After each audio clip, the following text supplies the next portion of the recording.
ഇന്നത്തെ വീഡിയോയിലേക്ക് എല്ലാവർക്കും സ്വാഗതം. ഇന്ന് നമ്മളിവിടെ ചെയ്യാൻ പോകുന്നത് നമ്മുടെ റോയൽ എൻഫീൽഡ് വെഹിക്കിളിൽ മെയിനായിട്ട് കണ്ടുവരുന്ന ഒരു ഇഷ്യൂസാണ്.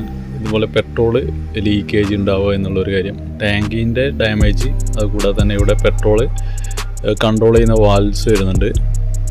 ഇത് ഡാമേജ് ആയിട്ടുള്ള ആ ഒരു ഇതുകൊണ്ടും പെട്രോൾ ലീക്കേജസ് ഉണ്ടാവാം. അതുപോലെ തന്നെ ഇവിടെ കാണുന്ന ഈ പൈപ്പ് ഡാമേജ് ആയിട്ടുണ്ടെങ്കിൽ, അതുപോലെ തന്നെ ലൂസ് കോണ്ടാക്റ്റ് ഉണ്ടെങ്കിൽ ഇതുപോലെ ഇഷ്യൂസ് ഉണ്ടാവാം. അപ്പം ഇത് നമ്മളിന്ന് ചേഞ്ച് ചെയ്യാൻ പോവാണ്. ഇവിടെ കാണാം ഈ ഒരു വാൽവിൻ്റെ എൻഡ് വശം ഉള്ളിൽ നിന്ന് പുറത്തോട്ട് അത് ഇളകി വന്നിട്ടുണ്ട്. അതുപോലെ തന്നെ നല്ലോണം പഴക്കമുള്ളത് കൊണ്ട് തന്നെ അതിൻ്റെ ആ ഒരു വാൽവ് ഡാമേജ് ആയിട്ടുണ്ട്.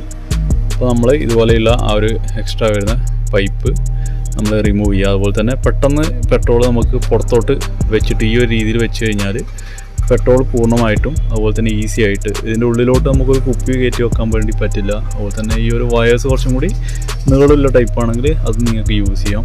ഈ ഒരു മെത്തേഡിൽ നമ്മൾ അവിടെ കെട്ടി വെച്ച് കഴിഞ്ഞാൽ നമുക്കത് പെട്രോൾ പൂർണ്ണമായിട്ടും റിമൂവ് ചെയ്യാൻ വേണ്ടി പറ്റും. അപ്പോൾ നമുക്ക് ഈ ഉൾവശത്ത് വരുന്ന 2 അലങ്കി സ്ക്രൂസാണ് ഇതിന് മെയിനായിട്ട് വരുന്ന സപ്പോർട്ട്. ഈ ഒരു രീതിയിൽ നമ്മൾ 2 സ്ക്രൂസ് വരുന്നുണ്ട്, രണ്ടും റിമൂവ് ചെയ്യുക. പതിയെ താഴോട്ട് വലിച്ചു കഴിഞ്ഞാൽ ഇതുപോലെ നമുക്ക് ഫുള്ളായിട്ടുള്ള ഈ സെറ്റ് റിമൂവ് ചെയ്ത് കയ്യിൽ കിട്ടുന്നതാണ്. അതുപോലെ തന്നെ പുതിയ വാൽവിൻ്റെ പ്രൈസ് വരുന്നത് 365 രൂപയാണ്. റോയൽ എൻഫീൽഡിൻ്റെ ജെന്യൂൻ ആയിട്ടുള്ള പാർട്ടാണ്. ഈ ഒരു ഇതിൽ അടിയിലുള്ള ആ ഒരു സിസ്റ്റം, അതായത് ഈ പുതിയതിൻ്റെ അടിയിൽ ഫിൽറ്റേഴ്സ് വരുന്നുണ്ട്. അതായത് ഉള്ളിലുള്ള തുരുമ്പ് അല്ലെങ്കിൽ ചളി കാര്യങ്ങളൊക്കെ നമുക്ക് കൺട്രോൾ ചെയ്യാൻ വേണ്ടിയിട്ട് ഇത് അഴിച്ച് നമുക്ക് ക്ലീൻ ചെയ്യാൻ വേണ്ടി പറ്റും. ഇത് പ്ലാസ്റ്റിക്കാണ്, നല്ല പൊട്ടാത്ത ടൈപ്പുള്ള വെർജിൻ പ്ലാസ്റ്റിക് വെച്ചിട്ടാണ്. അതുപോലെ തന്നെ ഇതിൽ ഒരു അഡീഷണൽ നെറ്റ് പ്രൊട്ടക്ഷൻ കൊടുത്തിട്ടുണ്ട്.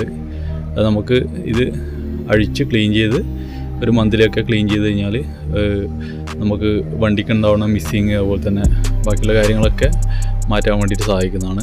അപ്പോൾ നമ്മൾ ആദ്യമായിട്ട് പൈപ്പ് അവിടെ നമ്മളെ കാർബറേറ്ററിൻ്റെ അടുത്തോട്ട് പോകുന്ന പൈപ്പ് കണക്ട് ചെയ്തു. ഈ ഒരു രീതിയിൽ കയറ്റി വെക്കുക, 2 സ്ക്രൂസ് ഇടുക. അതിൻ്റെ ജോയിൻസിൽ വരുന്ന വാഷേഴ്സ് ഉണ്ട്. അതുപോലെ തന്നെ ഇതുപോലെ ഇട്ടതിന് ശേഷം 2 സ്ക്രൂസും അലങ്കി വെച്ചിട്ട് നമ്മൾ നേരത്തെ ഊരി അതേ സെയിം മെത്തേഡിൽ ഓപ്പോസിറ്റ് ആക്കിയിട്ട് ടൈറ്റ് ചെയ്യുക. ലീക്കേജസും കാര്യങ്ങളുണ്ടെങ്കിൽ ഒന്നുകൂടി ടൈറ്റ് ചെയ്യുക. അതല്ലാന്നുണ്ടെങ്കിൽ കുറച്ച് സിലിക്കോൺ ഗമ്മ് വരുന്നുണ്ട്, അത് ഇട്ടതിന് ശേഷം നമുക്ക് ടൈറ്റ് ചെയ്യാം. നോർമൽ ടൈമിൽ ഈ ഇതിൻ്റെ ഉള്ളിൽ റബ്ബറിൻ്റെ വാഷേഴ്സ് വരുന്നതുകൊണ്ട് തന്നെ ഈ ലീക്കേജും കാര്യങ്ങളൊന്നും ഇല്ലാതിരിക്കാനാണ് സാധ്യത.